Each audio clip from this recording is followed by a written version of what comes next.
So, what's the oldest curse word in English? That's a question that piques our curiosity, doesn't it? If you're as fascinated by language history as we are, make sure to like this video, subscribe for more intriguing stories, and comment below with your favorite historical curse word. You know, for as long as there have been words, there have been impolite words. Take the word fart, for instance.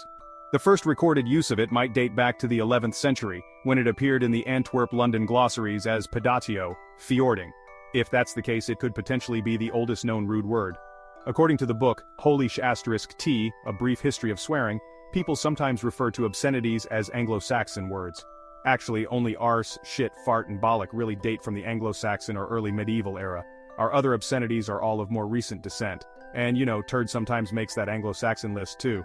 Interestingly, these words haven't always appeared in a cursing context. For instance, the Oxford English Dictionary's first citation for shit, which derived from Old English and ultimately Germanic words meaning dung, dates back to the Old English medical text Bald's Leech Book, where it referred to diarrhea.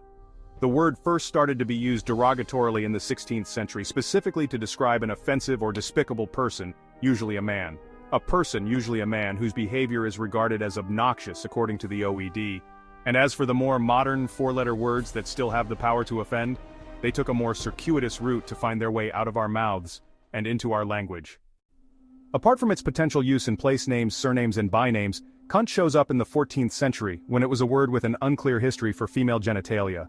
It may derive from a not well-attested Old English word, or it might be a borrowing from a different Germanic language.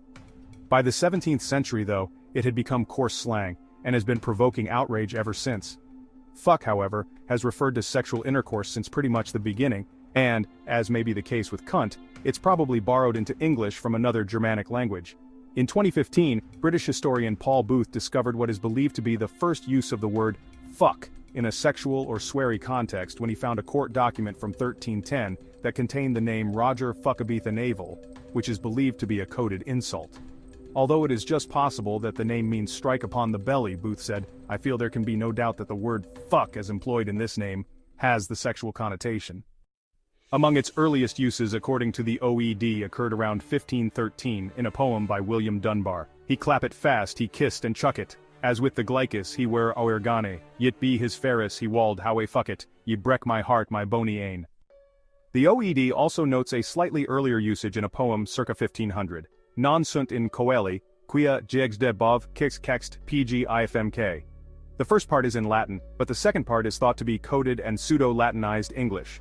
When decoded, which requires keeping in mind that certain differences with the Latin alphabet of the period, like W being two U's and that U and V and I and J hadn't been split, the cipher produces fucent uis of Heli, which translates as, they, the monks, are not in heaven because they fuck the wives of Eli.